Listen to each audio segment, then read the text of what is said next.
Au nom du Père et du Fils et du Saint-Esprit. Amen. Soyez tous bienvenus à ce temps de Lectio Divina à partir d'ici d'Obala, Cameroun, directement pour tous les frères et sœurs de la communauté Semence du Verbe, membres de vie, membres d'Alliance, amis, bienfaiteurs et toutes les personnes qui se rejoignent à nous pour vivre ce temps de Lectio Divina. Et je vous rappelle, c'est très important toujours de faire la Lectio Divina avant, avec les 5 étapes, les 5 questions, que c'est ce que dit la parole, lecture. D'abord, faire les lectures de la parole de Dieu, du jour. Ce que dit la parole. Deuxième, méditation, ce que Dieu me dit. Troisième, prière, ce que je réponds à Dieu. Quatrième, contemplation, la parole qui enflamme mon cœur. Cinquième, résolution, comment je suis appelé à vivre la parole.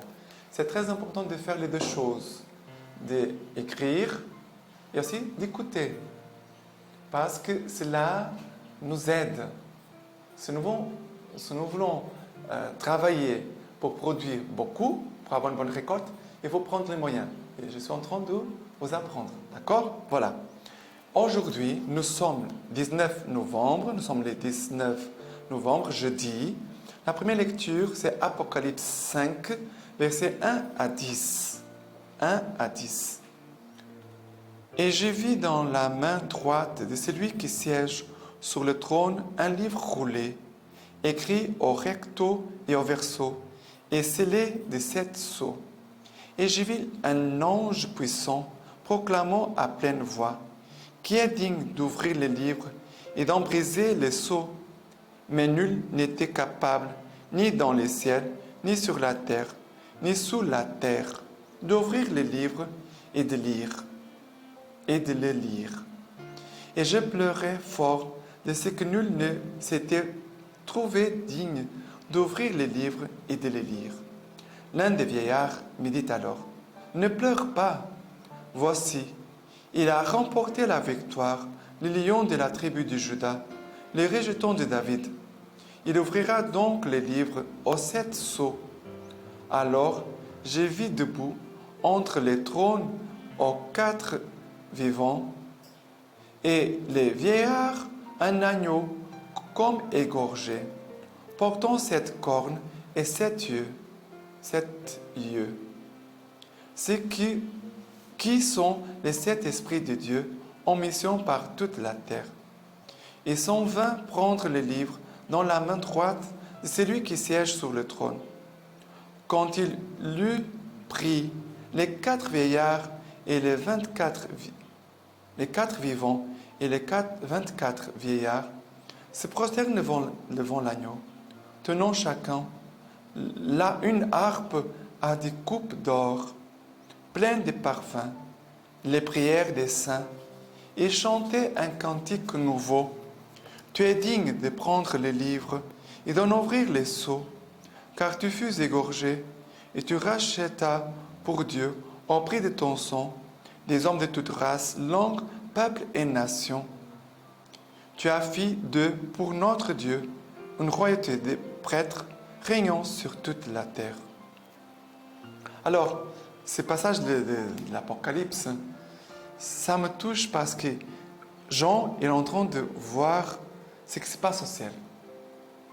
Et il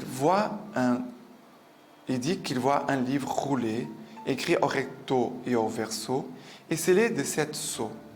Et après, il dit que personne ne pouvait ouvrir ces livres. Et il va même pleurer. Et un des vieillards lui dit, « Ne pleure pas. Voici, ça veut dire Jésus-Christ, il a remporté la victoire, le lion de la tribu de Juda, le rejeton de David.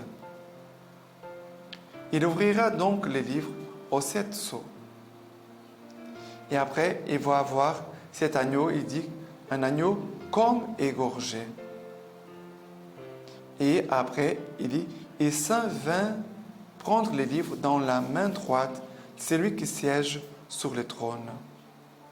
On peut dire Dieu le Père. Ici, il y a Jésus-Christ, l'agneau de Dieu. Et il va ouvrir les livres.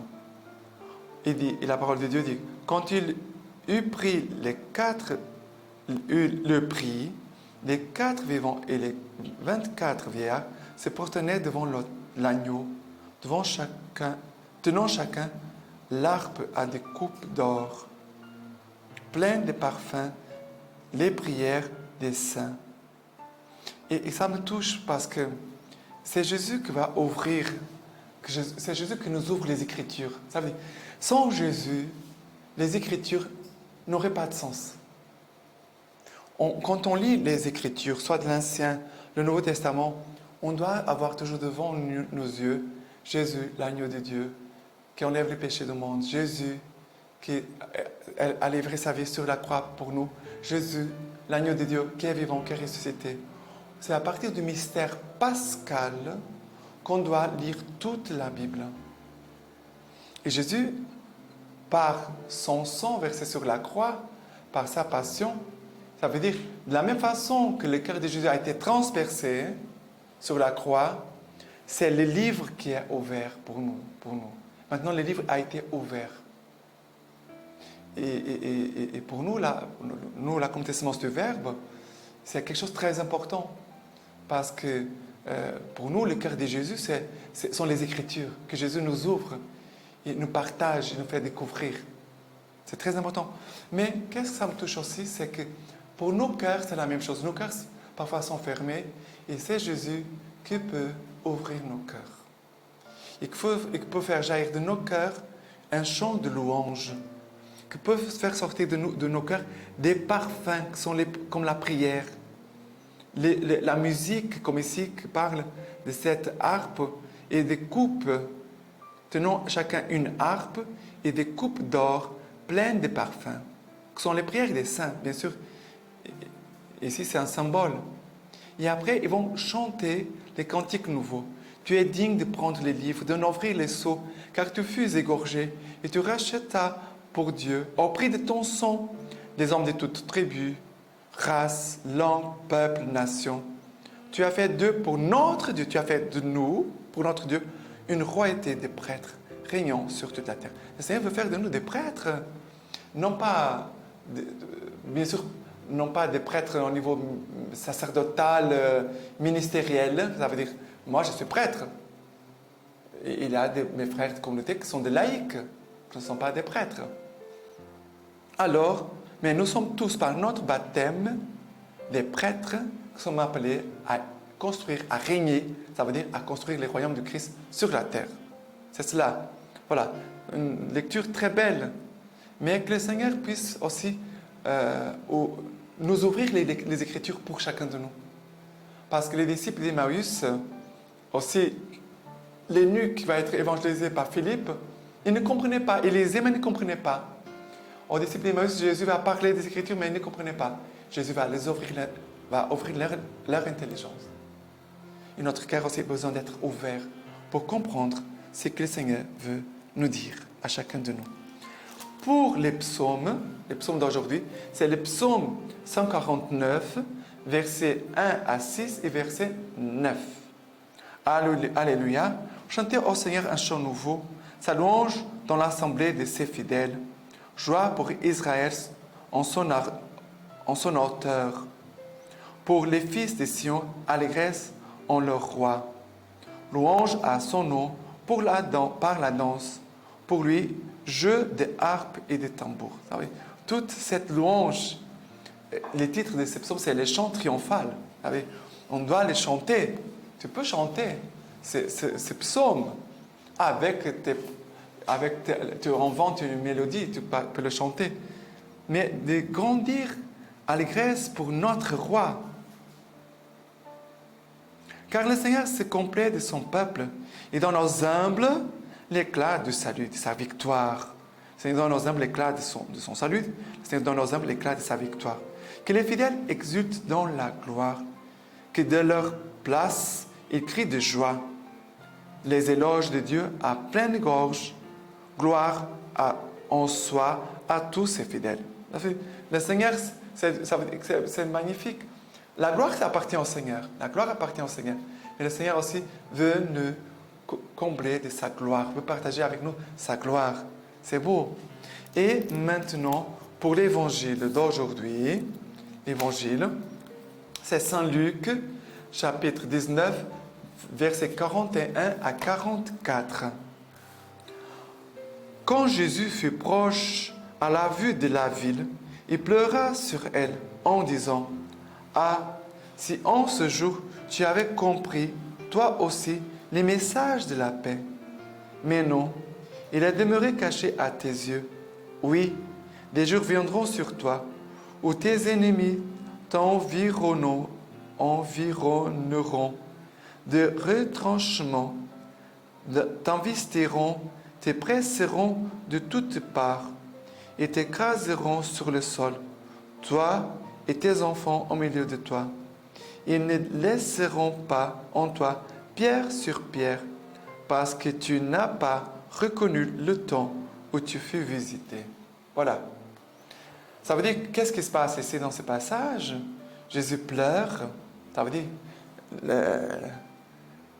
Jésus regarde la ville sainte, la ville de Jérusalem, où Jésus va être crucifié, où il va ressusciter.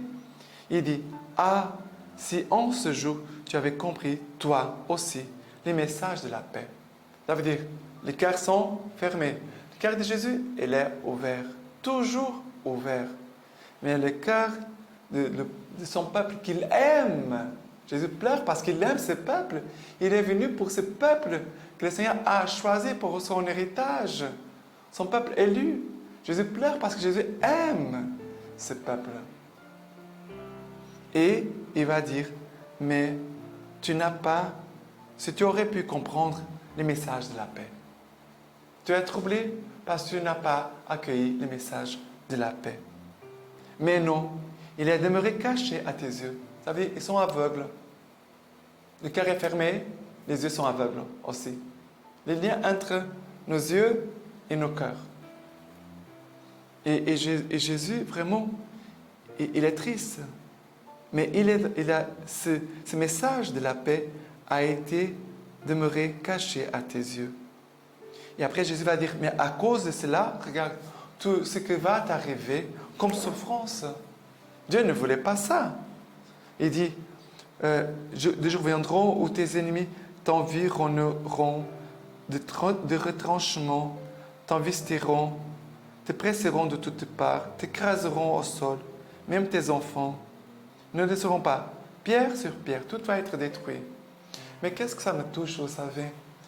Parfois, dans notre vie, il y a des situations comme ça.